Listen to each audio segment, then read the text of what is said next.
ధన్వెబ్ లోకి లాగిన్ అయిన తర్వాత టాప్ రైట్ కార్నర్ లో మనకి కనిపిస్తున్న అనలైజ్ స్టాక్స్ ఆన్ స్కానెక్స్ అన్న ఆప్షన్ నుంచి మనం ఈ స్టాక్ స్క్రీనర్ ని అబ్జర్వ్ చేయొచ్చు. సో ఆల్రెడీ నేను ఈ స్క్రీనర్ ని యాడ్ చేశాను.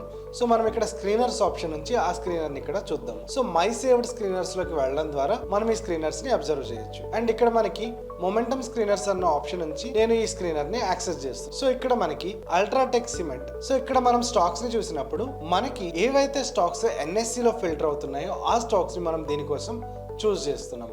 అండ్ EMA 20 అన్నది greater than or equal to 50 గా ఉన్నప్పుడు ఆ స్టాక్ లో మనం కొంత స్ట్రాంగ్ మొమెంటమ్ ని చూసే అవకాశం ఉంటుంది. అండ్ వీటికి మనం కొన్ని యాడెడ్ పారామీటర్స్ యాడ్ చేసుకోవడం ద్వారా మన మొమెంటమ్ యొక్క స్ట్రెంగ్త్ ఏదైతే ఉందో అది ఎక్కువగా ఉన్నప్పుడు మనం మన ట్రేడ్ పాసిబిలిటీని హై ప్రాబబిలిటీ ట్రేడ్ గా మార్చుకునే అవకాశం ఉంటుంది. సో ఇక్కడ నాకు RSI అనేది greater than or equal to 60 గా మెయింటైన్ చేస్తున్నాము. అండ్ MACD అనేది greater than or equal to 0 గా ఉన్నప్పుడు సో క్లోజ్ ప్రైస్ అనేది greater than or equal to upper Bollinger band ఉన్నప్పుడు మనం ఆ స్టాక్ ని పిక్ చేస్తాము. అండ్ ఇప్పటిదాకా మనం చూసినవన్నీ technical parameters. So fundamental parameter అయిన మార్కెట్ క్యాపిటలైజేషన్ కూడా మనం ఇంక్లూడ్ చేసుకోవడం ద్వారా మనం కొంత క్వాలిటీ స్టాక్ ని ఫిల్టర్ చేసుకునే అవకాశం ఉంటుంది. సో ఇక్కడ నేను ఫండమెంటల్ అనాలిసిస్ కి సంబంధించిన మార్కెట్ క్యాపిటల్ అన్నది greater than or equal to 10,000 crores ఉన్నప్పుడు ఆ స్టాక్ అనేది ఇక్కడ నుంచి మేము ఫిల్టర్ చేద్దాం అనుకుంటున్నాను. సో ఇలా ఫిల్టర్ అయిన స్టాక్స్ గా మనకి UltraTech cement, ONGC, Bharat electricals so ఇలాంటి స్టాక్స్ అనేవి ఫిల్టర్ అవుట్ అవడం జరిగింది. సో ఇక్కడ మనం ఫిల్టరింగ్ కండిషన్స్ గురించి మాట్లాడుకున్నప్పుడు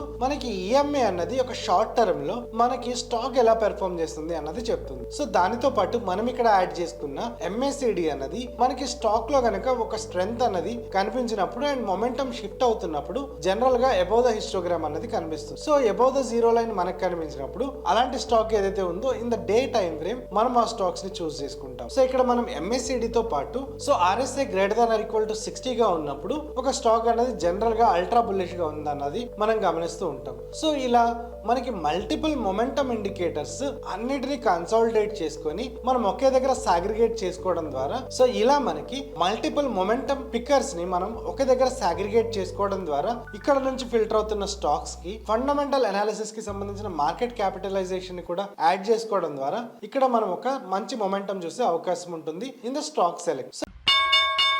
Investments in the securities market are subject to market risk. Read all the related documents carefully before investing.